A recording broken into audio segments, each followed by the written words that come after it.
In army, you are not number two. You need to be number one all the time because number two is the guy who's dead.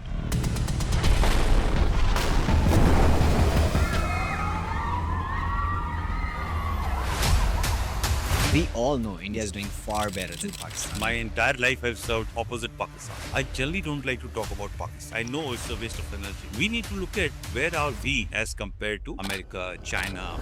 Are there any second order effects for India? The second order effect not for us only, it's for the entire world. And I think the effect is going to be largely negative for the rest of the world except for the Americans and When in India somebody says I'm an army officer, the automatic command of respect they get is substantially higher compared to other nations. it is good and bad both because I will like everybody to be respected for the job. A soldier walks, moves, conduct. He's not corrupt and he's not corrupted.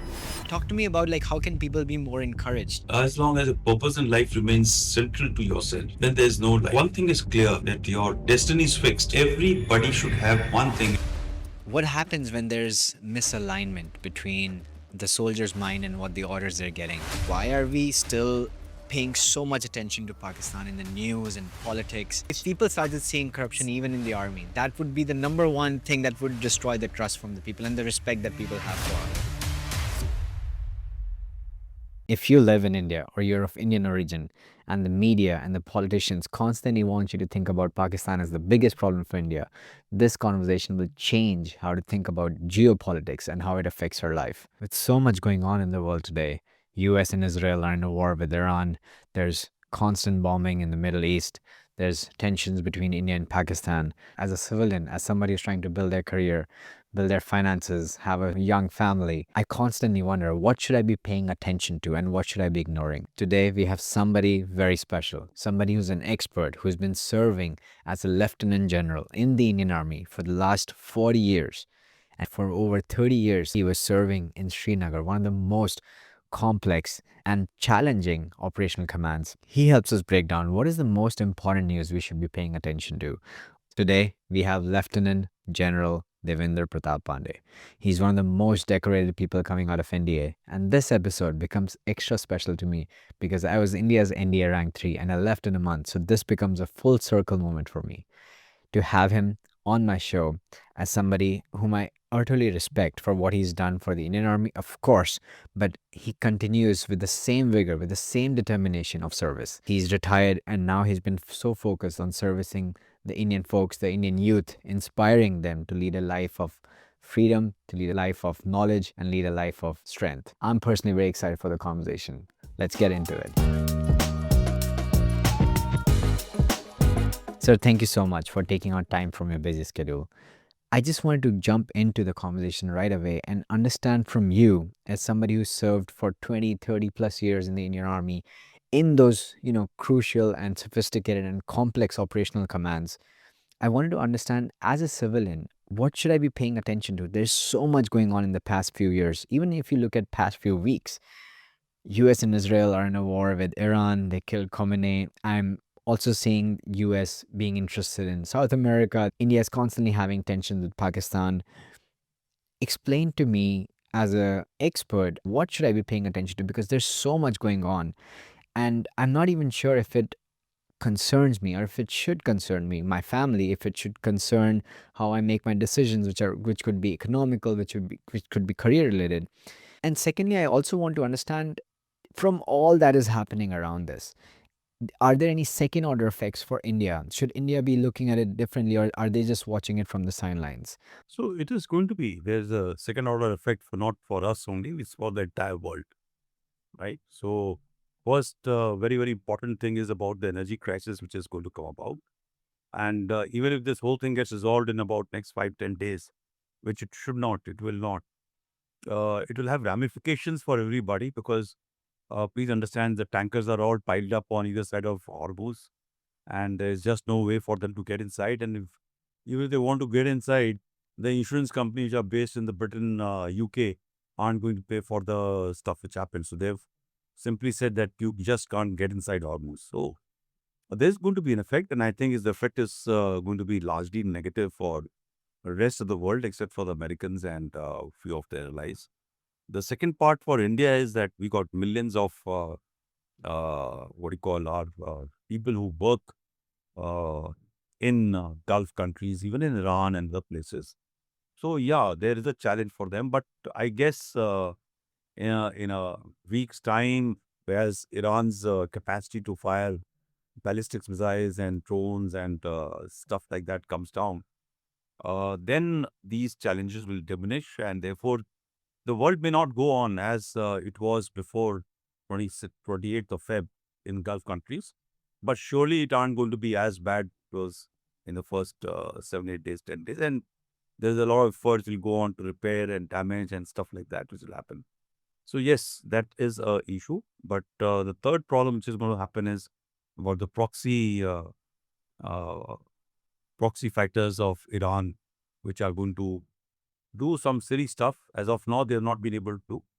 But I guess they will try, and so are the proxy fighters of the Americans, which are going to do something silly in Iran and around Iran in terms of the ISIs and those people who are operating under for the CIA and stuff like that.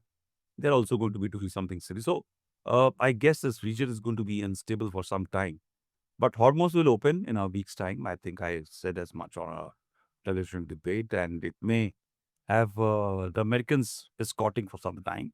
And once they will do, you understand what America does. If it does something, it extorts, it takes money for it. So all this will happen, but yeah, so is it. Sir, I wanted to ask you a question. As a Fauji yourself, as an army person yourself, what happens when there's misalignment between the soldier's mind and what the orders they're getting?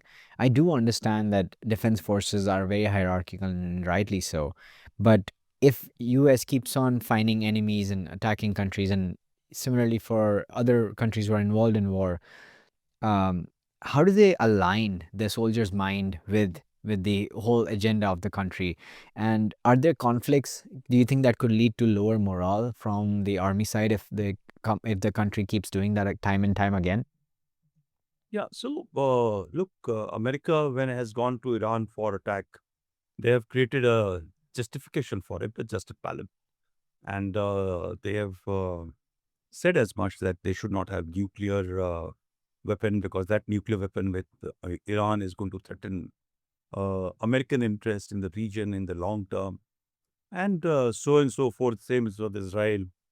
They should not have ballistic missiles because their strategic orientation is destruction of Israel, destruction of debt to US and debt to Israel. I think Iran has been quite vocal about it. So they have created that thing, and I think the soldiers understand those direction and those ideas behind. And then when I look at from the Iranian point of view, the Iranians will be telling their soldiers that it's our sovereign right to have a nuclear weapon. Look, Pakistan has got. Look, America has got. Look, Israel has got. And why should we not have? We should have ballistic missiles sort of defense. And oh, by the way, we follow a religious ideology of this thing, which is totally different from Gulf and the world. And this is unique. This is our inheritance, and we should fight. So I guess every country, every religious ideology, however radical it may be, you see these terrorists who come and strap explosive on their body and uh, they they blow themselves up. Everybody is convinced. So those kind of a thing happen, right? So eventually, even Indian Army, Indian Armed Forces also, the soldiers are told what is righteousness, what is correct. And well, of course, we are going to war or we are doing an action which is for the national interest. Sir, I did want to ask you, as a average citizen, I wonder how much of this geopolitical information is going to affect my life. I often wonder how much should I be ignoring or how much should I be paying attention to? Because in the media, this is the number one news. You open any app, you open any website, you'll see most of the negative stuff, the bombings and the crimes and everything, the first thing that comes out. But often it's just increasing tension and stress in me. I don't know what to take away from this information. And you often see this being discussed in, in home groups and everywhere. I'm curious, and I'm somebody who's not well aware of geopolitics. I generally don't pay attention to this. So this has been learning for me to understand what the political landscape is from an expert. But help me understand, like, what should I be taking away from this conversation versus what should I be ignoring? Yeah. So look, media has to create a lot of hype and excitement. Uh, for us as a normal citizen, if I look at the gas or the petrol charges or diesel charges, it's just not changed. So there's a government in place which is looking after what is going to be happening. So this is all political. Actually, if you only those people who are directly affected or a little bit indirectly affected, they need to be concerned because geopolitics will always keep on churning. There will always be one country fighting against another one. There'll be always a upheaval, change of government. It's something like in US, how much people should be worried about that Republicans are there or Democrats are there, right? So most of the people are not affected. Right. But what happens is when large policy changes are likely to be implemented, that everybody who's come as an illegal migrant will go home, right? So then the people who are illegals have to be worried. Those people who are not illegal, they don't have to be worried, right? So the fact is that if you're on the Mhm. wrong side of the law, then you need to be worried, the law of the land. But if you aren't on the wrong side of the law, then I guess when the larger, any government which is being brought into power, it is taking actions in the interest of the larger national interest, right? So a larger population, let's say about 80-90% of the population is just not affected, right? It is only those 5, 6, 10 element which will be affected. So in a geopolitical thing which is happening somewhere else, it may affect the opportunity in terms of going for education. It may affect in terms of going for tourism, flight, meeting parents, or going for education. Such like things will happen, right? But it does it actually affect immediately? And how many people are traveling? So you look at 1.4 billion population of India, maybe 0.001% are going to be traveling or be affected directly. So I think that's just because uh, 25 years back, when this thing would have been happening, or 20 years back, it will come as a blip in news for a minute.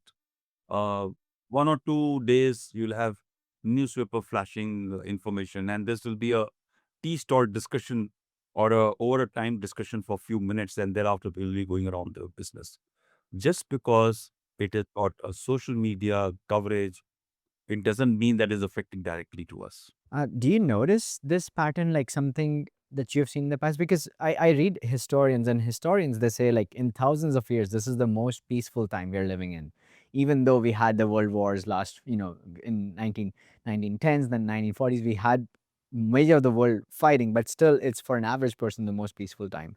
I'm curious, from your perspective, is this reminiscent of some of the previous expeditions that the U.S. military and others have led?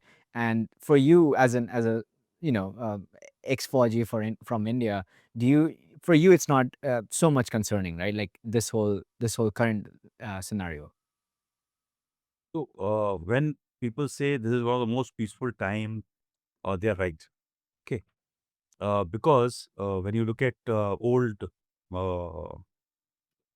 times, almost every small there were small kingdoms. Almost everybody was fighting with each other. Right. Second right? was in a monarchy or in that kind of a system, you had just the top family or their people who were in gouts enjoying life and rest everybody. So thousands still, Right. even if you go in India or anywhere in the world, where you'll see the king's fort in on top and rest very, very ramshackle, small little buildings, or the remnants of those buildings, which are maybe 6 feet by 6 feet, barely a human can stay, something like. So everybody was surviving to feed the king and his interest. And oh, by the way, he liked a woman on the neighboring kingdom, which is again a very small kingdom. These kingdoms are not Right. like today's countries or Yeah. nations. They're very, very Yeah. small. And so, okay, I like a woman there, and therefore we'll go for war. Or we had a fracas somewhere, so we'll go for war. So there was Yeah. slavery, there were issues of, I think today's world may look very this thing because there are small, small hotspots which are happening. It's still far better. And it is nature of human being to be Right. revisionist, right? It is in case Hmm. of the animals and everybody else, they got their own respective areas of domination, cover. They will rarely go on to other side because nature takes care. In case there are instead of 10 lions in a jungle, in a forest, if Right. there are 12, the two who are extra will get either eaten up by the same lion, so that there is some degree Right. of a natural Balance. this yeah, Yeah.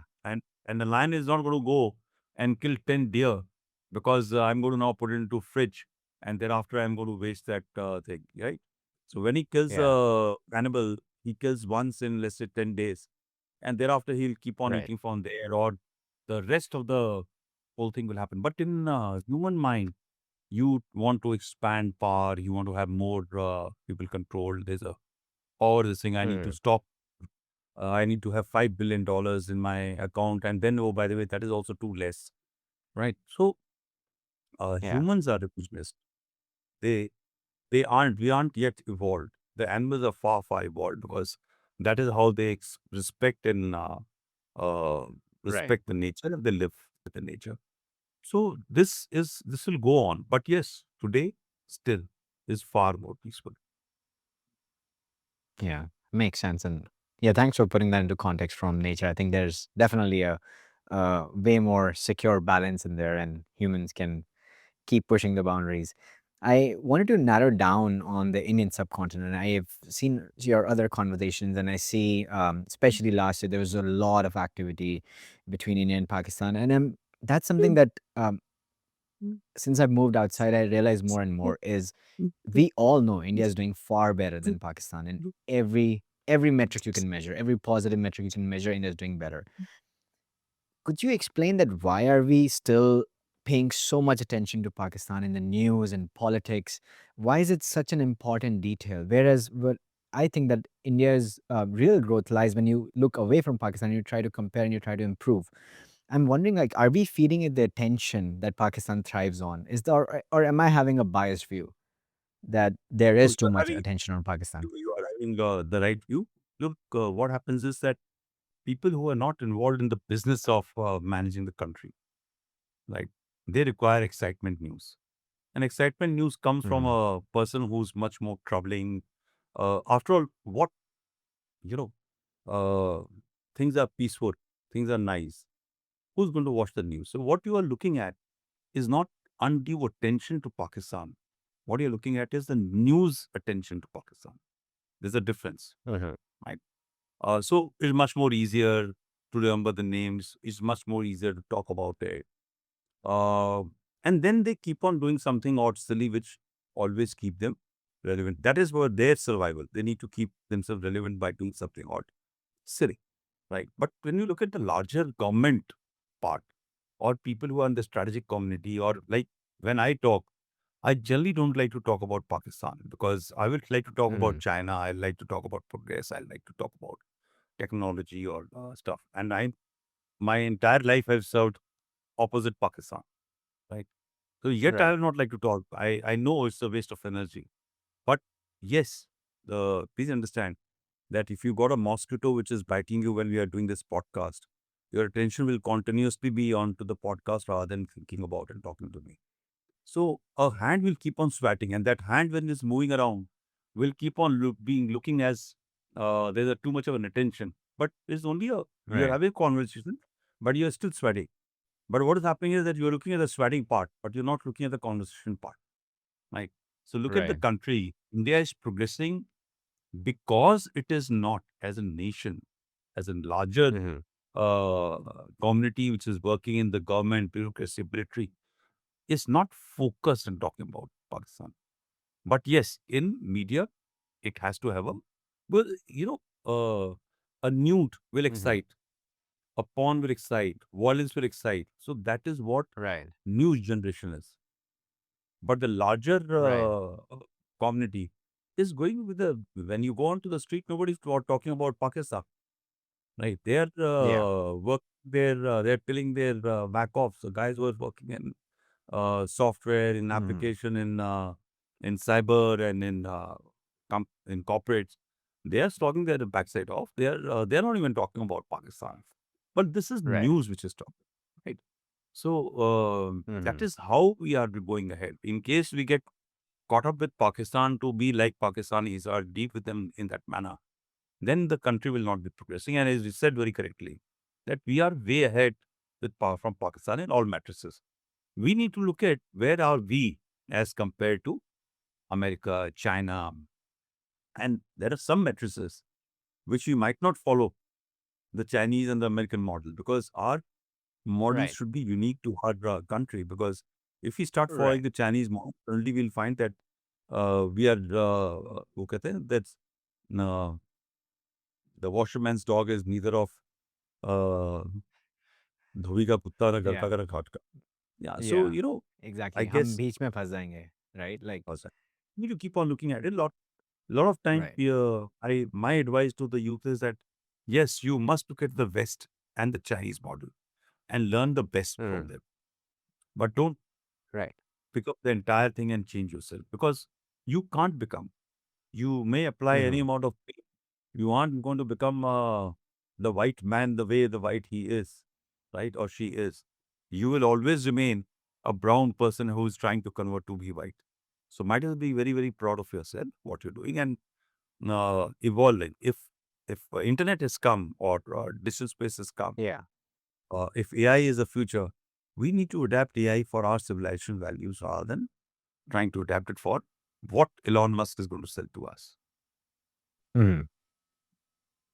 Makes sense.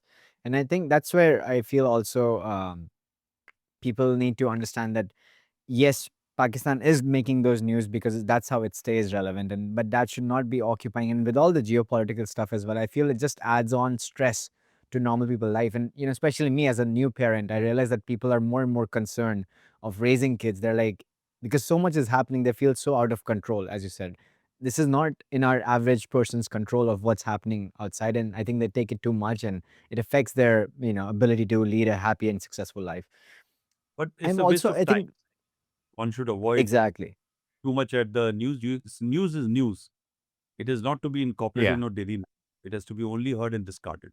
Right. And I think with social media, as I said, it's becoming very prevalent. And I've heard you say on the other podcast, which I want to double click on, is just the importance of ignoring misinformation, identifying deep fakes. I think I'm figuring out that that is becoming like that importance of that skill is becoming higher and higher in today's era. I feel that you as an individual need to disseminate what is fake information, what is irrelevant, or just completely fabricated using AI. And talk to me more about this. Like, how can a 25-year-old, for example, or 20-year-old watching this can learn how to ignore this kind of information and narrow down the things that matter? Because there, with the AI and with social media, I feel this is going to be a way more information out there. I think in our time when fake news was not exactly fake news, but it's a misinformation. So media always carried some misinformation. The governments, enemies, political parties, they will always tell lies, right? They will never tell the truth. Very rarely truth comes out. So firstly, this is what the youth need to understand that people, what they want to tell you is not going to be truth, right? So it is something not new. The scale has changed. Now, once Hmm. the scale has changed and availability has come, like uh, 30 years back, 40 years back, everybody didn't have newspapers. They never came to know what is happening. But they did not have fake news. Yes, even in the local community, they had fake news because somebody will tell them some story. There will be some incorrect information. Some political party will come and say, look, I made this, which you were not. And Right. you just couldn't travel to the site and see this has been made. So, if 30 to 40 years back, the bridges were made on paper, the roads were made on paper, and there's just no Yeah. accountability or knowledge of it. But today, when somebody says that this road has been made, it can be very quickly quantified, verified, and checked. So don't look at the Hmm. negatives part. You look at the positives that what misinformation, disinformation, politically, geopolitically, religiously, everything was being said is now being checked very fast. Verified. Second is I give a Yeah. lot of more credit to the youth because in our time when we grew up, we could not comprehend about fake news, deep fakes, and stuff like that. But today's youth knows what is the meaning of deepfake. So obviously, when you're seeing a video, Mm. you'll straight away come to know this girl who's singing or this man who's dancing or this discussion which is happening or the press release which you're talking or a Trump speeches is coming out is likely to be fake, Hmm. digitally altered. It will be in AI.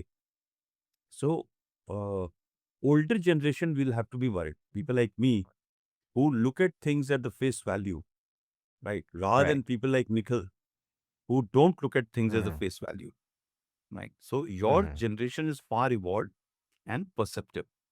Uh, I may still look at it and click that this is not, this should not be done. Right. And then, there are times on the Twitter, I make a comment and then within no time, and then I go back, right? And now I've become smart. Though I try to understand is it fake or old, this thing, I still at times I'm not able to. But then there'll be some smart guy who will always put it, sir, this fake. Sir, this is AI. Hmm. Sir, this was done in 2023. Right. There is something not correct. So there are youngsters who are actually informing, they'll DM me very quickly. I got a followership, fan Right. followership, which tracks my conversation. They'll straight away tell. So I guess Hmm. you guys don't have to be worried. I think you are smart if you're asking me this question. So therefore, there is an AI and deepfake and fake stuff happening. And therefore, you should be Right. cognizant of it and have systems to verify. Even all fact check systems can fail. After all, what is GOC Yeah. going to steal? Or what is a fact checker is going to tell you? What Elon Musk and his team feels right.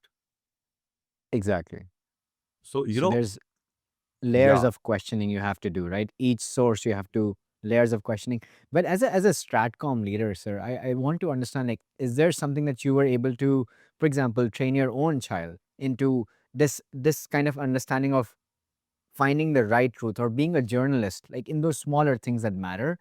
Is there certain things that an average person can do today, and they can, for example, teach their kids, or some sort of an activity that they can have with their kids to let them not just believe things on the face value and actually go deeper? yeah. So you have to start small. That firstly, they must know that what matters to them. Everything doesn't matter. Everything which is coming on a mobile doesn't affect you directly, indirectly, or anyway. So at each stage Yeah. and age, you got things which matter to you, which is your family, which is your close circle, which is education, which is school, sports field. So one should remain focused on that, right? The one is that. And thereafter, Mm. you have to start ingraining as they grow up to in the teens that how to investigate, right? What to discard. Even when you grow, like even at my stage, Right. does everything matter? Should I watch everything which is coming onto media? So based on what my interest is, I must get into it and thereafter carry out my investigation and detailed investigation. So as you start training your mind and training these things, then you see Mm. when you question also too much and you stop believing everything, that also life is not very good. Right, is a So problem because you're not yeah, able to move forward. Yeah. there are principles, there are values, there are ethos, which are civilization. My ethos, my values, my principles will be different from the American, Right. Chinese, Pakistanis, Iranians, and Saudis. So I must teach my civilization values, which come as a normal DNA to me, to our children. Right. But then, like you are staying in US, you need to teach your child how to also understand what the American value system is, right?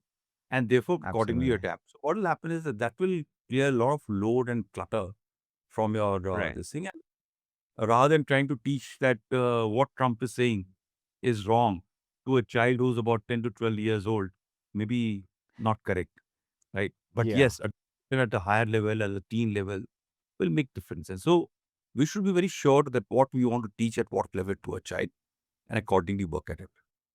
Right. I think one thing that I learned much later in life and has helped me a lot in this decision making is just understanding incentives, understanding what the source is and what's their incentive of giving this information.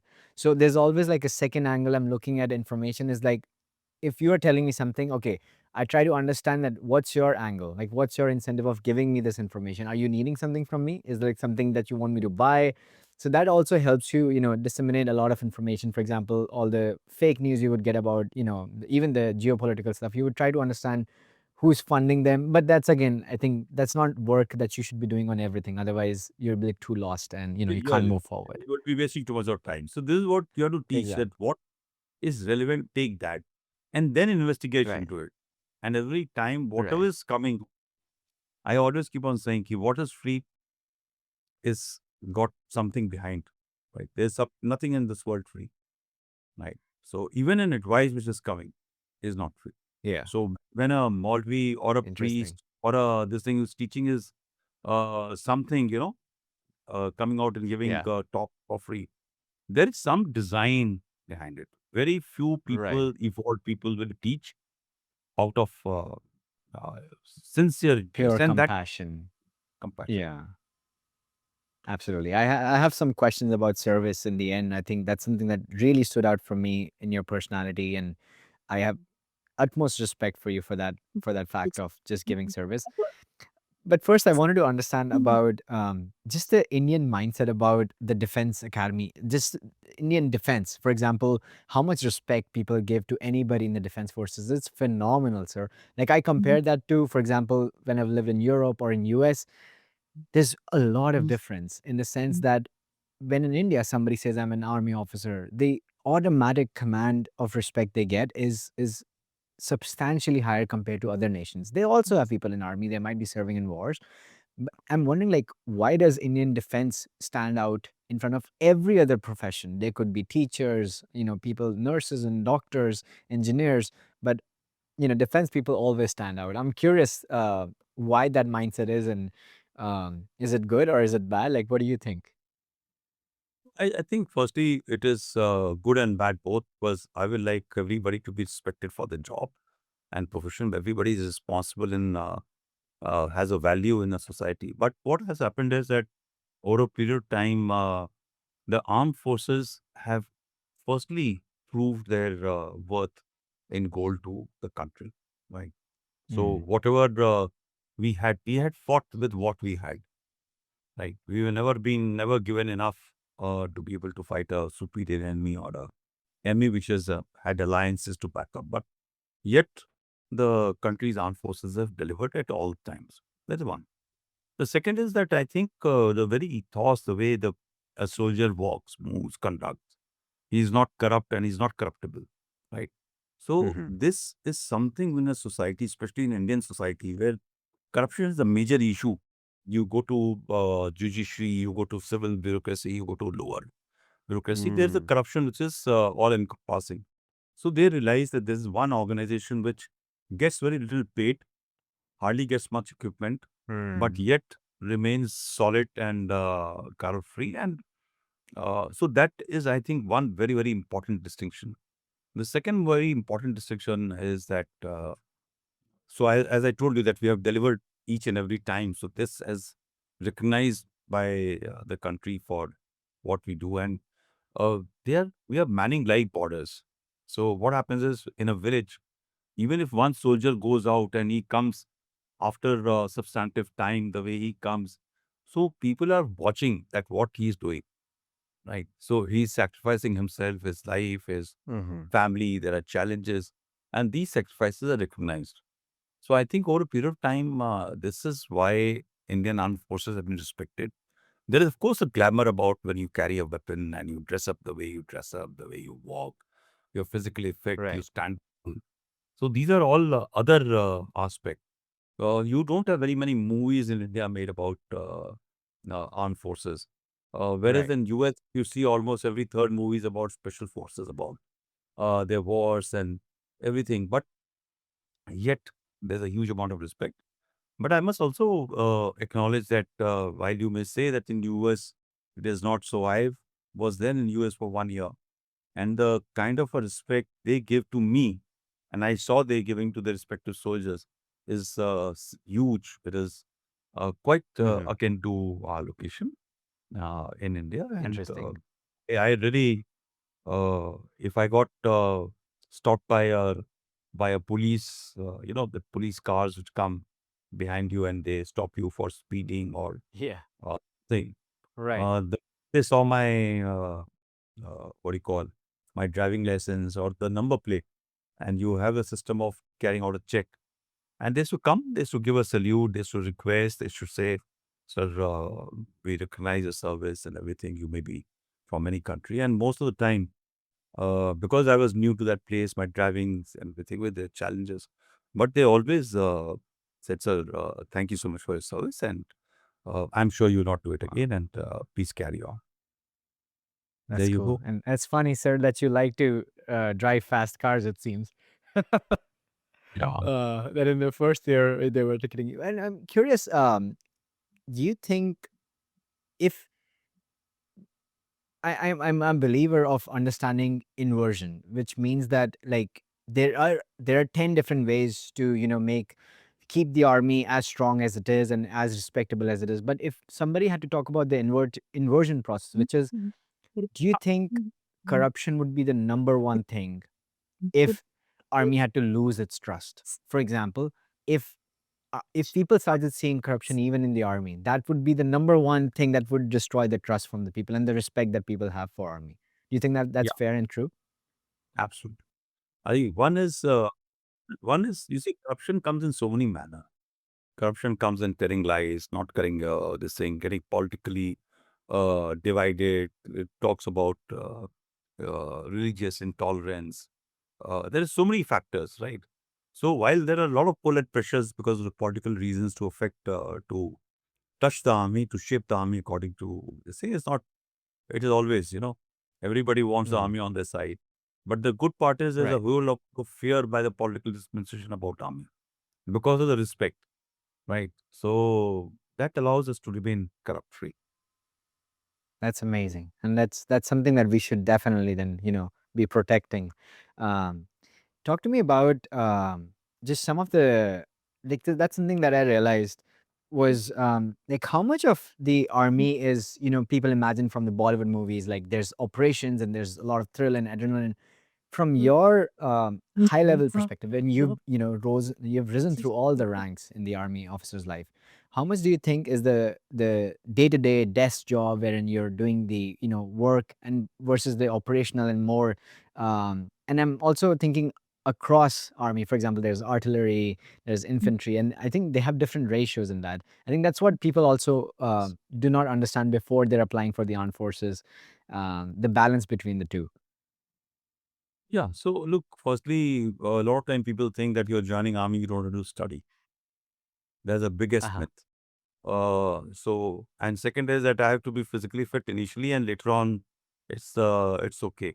So these two myths are broken on the day one onwards, right? So firstly, you need to continuously study, evolve, change yourself because the war fighting systems are Hmm. changing, and you have to study the enemy, you have to study geopolitics, you have to study how to fight. So it is a highly complex subject, right?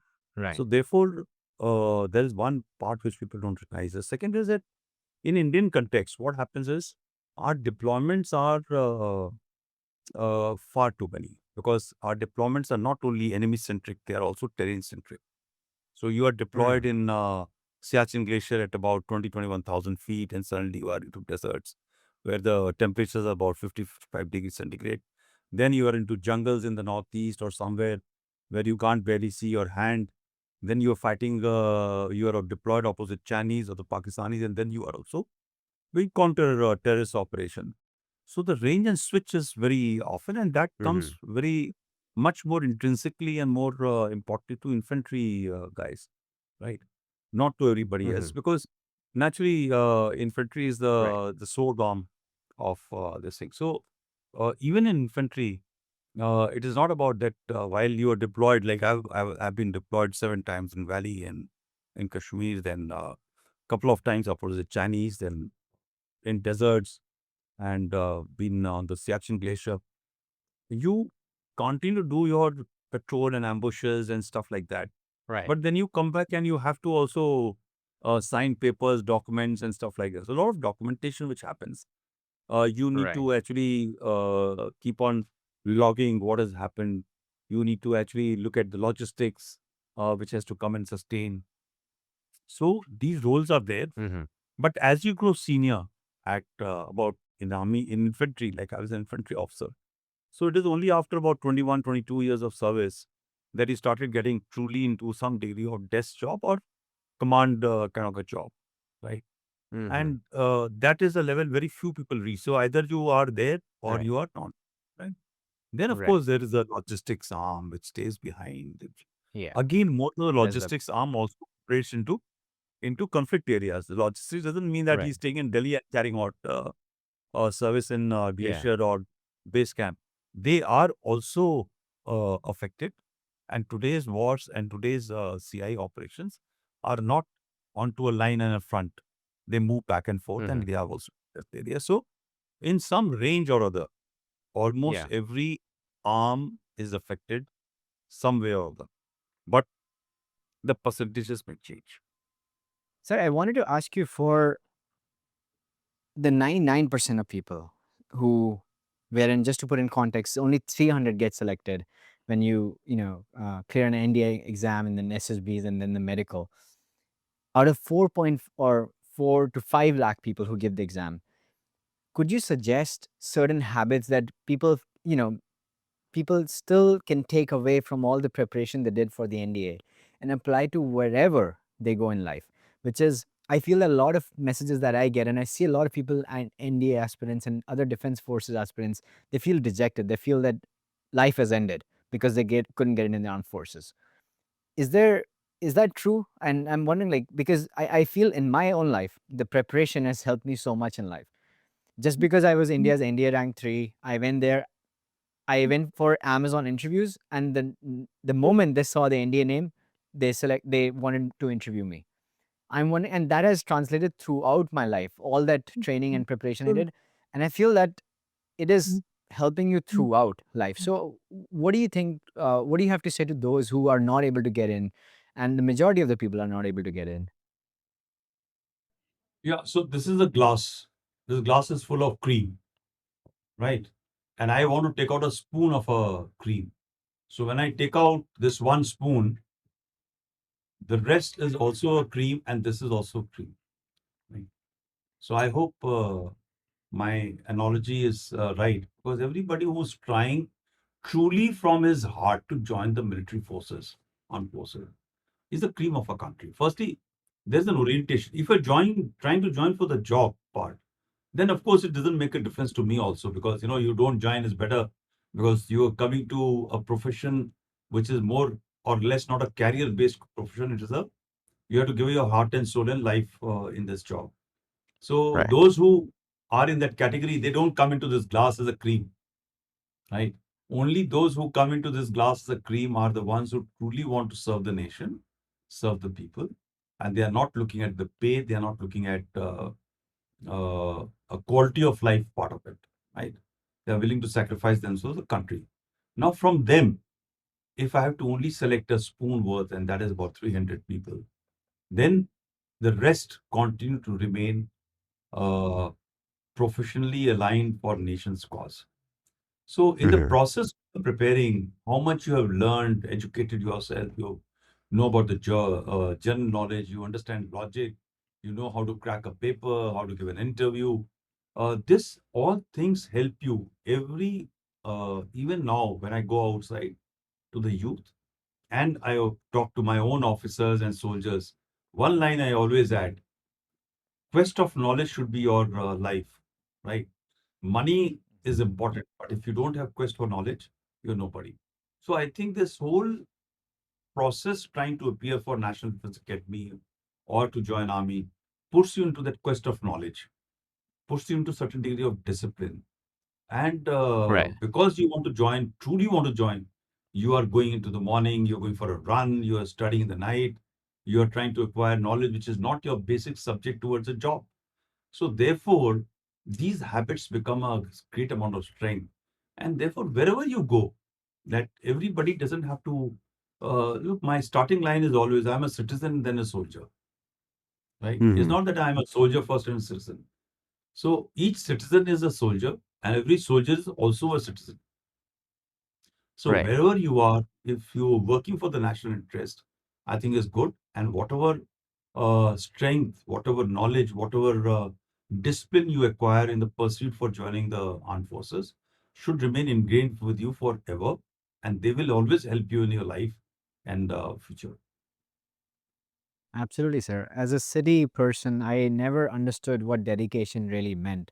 I was always brought up in a very comfortable home, even though we were middle class, but it was still very comfortable. There was no dedication or hard work really required. And as a city boy, I never felt that I had to put in the dedication. And going to the NDA and just preparing for the NDA helped me understand that what can this unlock for me in my whole life. That was my first time in my life I understood that you can actually achieve great things by just the internal work and the internal conversations you have. And that has, unlocked so many levels of happiness and success in my own life. I wanted to understand, like, from your perspective, how applicable are the lessons that you've learned in the army to a corporate setting, for example? And why I ask this, because I see in Amazon, for example, there's so many ex-army officers, and they do, sir, amazing. They handle the operations so well, and I can understand why. First of all, you're at a very high stakes when you're serving the nation. This is the highest stake, possible. But when you translate that to corporate, their stakes are lower, but kind of the operations are very similar. Could you speak more to what are the trainings in army that translate to, the I corporate guess license and one is normal lifestyle? Hmm. yeah. So one is important part is the loyalty to the organization where you are. Right. So today in corporate what happens is you shift the jobs very often. But then the important factor is that loyalty. I think that issue which we carry from our military life is loyalty to our country, to our organization. Is something which is important in a corporate world. One must carry, and even should be taught to the civilians. You may shift a job when required, when you're not getting enough pay, your aspirations are different. You want to scale up, you want to diversify, you want to shift a base, family challenges. But yet, till the time you're working in an organization, your loyalty should be first. The second is the mission orientation, I guess, because we learn one thing very clear that uh, in army you are not number two.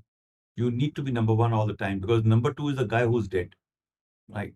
So that mission orientation ensures that you don't work slotted office hours. You work much more beyond till the time you're able to achieve that mission in the timeline just set for you or possibly earlier and put Hmm. all effect. And then is third is the situational awareness.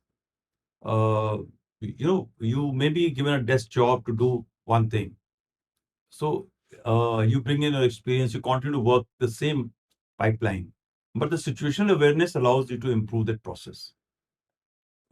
This is a very important facet of a soldier because while you're going for a mission, this thing, if you're situationally not aware, then you are going to be shot from a direction which you never thought of.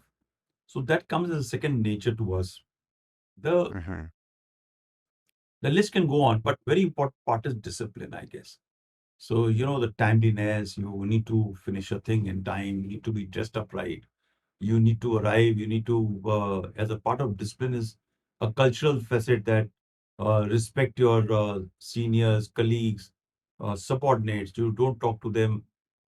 In army, you may feel that everybody is bullshitting around. It's not so, right? There's a huge amount of respect when you talk to your subordinates and everything, but there Right. may be a variation, but largely a good leader, good commander, good officer, good soldier will respect, talk politely to everybody around. So when it comes to killing, you kill. But when talking to your enemy, you don't kind of get overhyped. So I think that cold-mindedness to do your job, Yeah. respect people is which comes with you. And I feel that also it's translates to building high trust teams. I think you've given examples of certain operations where you had to go deep into into the cold and wilderness to rescue people. And I think that also is very similar to in operations. You need to have very high level trust across. You might be a very high level leader, but you need to be kind of having almost one to one trust with the lowest rank people as well, So because they are the ones who are delivering your work.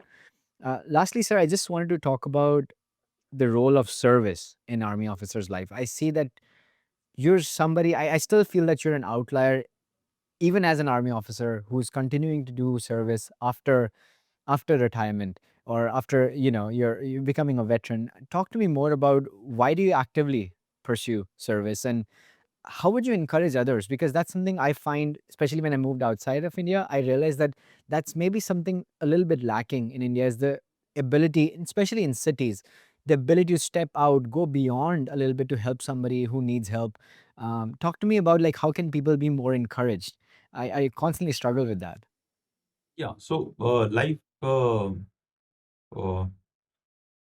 how to say about the only distinction which a man can get from an animal, right? That an animal is far more evolved, as I said. He's tuned to the nature. The animal will not go and overeat, overkill, over this thing, because he knows that is not required. Even if the animal knows that tomorrow they may not get the shikar or the prey, but he's not going to still store kill two deers today for a rainy day tomorrow, Right. right? So, uh, but yet, what changes us is a purpose in life. As long as a purpose in life remains central to yourself, then there's no life. Uh, some people go very early, right? I wanted to join army not only for service, but I wanted to do it for the nation. So that has not changed over 4.5 decades of my life in uniform. It just remained constant. But a lot of people lose that thing. At times, Hmm. there are family issues. At times, there are personal challenges. At times, you want to rise high. I have not aspired to become a general. I have become general by default, and I've always spoken my mind. A lot of people say that in army and in these places you can't speak your mind because one thing is clear that your destiny is fixed. It's all about journey. So, just can't change your destiny. You are destined to be at one place. You may try your best, but the nature is going to ensure you to go on that path. So, therefore, you need to enjoy the journey by doing something much more righteous, much more better. And that happens only when you're doing for somebody else something outside yourself. Right? So, Right. that continues to. So, you may be in service, you may be a civilian. Everybody should have one thing in motivation that all right, I need to look after my family. I need to have this bare minimum or maximum this much with me. But beyond that, what have I done? I walked out to the street to help somebody. Have I spoken to somebody? Have I helped an old lady? Have I talked to somebody else? In the morning when I started, uh, there's a there's somebody who reached out and sent me a wedding invite. Somebody from my village, right? And so in the morning, I had to debate how much to should I because I'm not going there. If I'm not attending, I'm not duty bound to pay, you know, to give some gift. It is only when you go there to attend that you're required. I will Hmm. do this somebody who's rich, who's more powerful or more empowered than me. But this gentleman or this whose sister's getting married, for him money matters. So in the morning, the first thing I have discussed with my wife that what should we do? We are not going there. But should we still send or not send? So both of us are on the same plane. He said, no, you must send. We debated on a number and we just send that money. So that is something because you will be rich with what you have and will continue to Right. rich even if you share. So I guess that comes quite innately to you. Uh, and even if let's say if I leave, if I not go out and help people and don't look at the nation as a larger subject even today, I guess one has done enough for 4.5 years. So there are so many people who Hmm. don't they manage their own life. They're doing community service at the local level in smaller scale. But I guess it comes very, very normally over a period of time for an military man that even while having retired, by nature he does Yeah. something. It may not be struck, but it may be just as a instinct that you come out, you help out a lady to cross across the road. You stop over to pick up somebody who's requiring for a lift. Even that is not required to be done and should not be done. So I guess it happens to all of us. Yeah, absolutely. Just to add on, I feel that your partner, I saw your wife's interviews on some other conversation as well. And I felt that how important, as you said, the structures are in your life so that they help to enable you who you truly are. And I feel that your wife's role in your life, as you mentioned, is she's the one who's doing the most work because you were the one serving in the army and she was the one keeping everything in control and just helping other families, wives, and other, even during wars. So I feel that I significantly feel that you have achieved a lot in life, and you have structured. You've been lucky to get structured of life that you can go service others. So, sir, this is I have a very deep and heartfelt thank you for all the work that you've been doing for your service, and I think you're doing way more even now. So much respect for you. Thank you so much, sir. Thank you, Nikhil. Thank you. Thank you so much and wish you all the best in life. Thank you, sir. Take care. Bye. Jai Hind. Thank you so much for listening into today's conversation. If you found this or the past conversations helpful, please do share, comment, and subscribe. These guests are from my own personal network, so I would really encourage you to subscribe because that helps support the channel.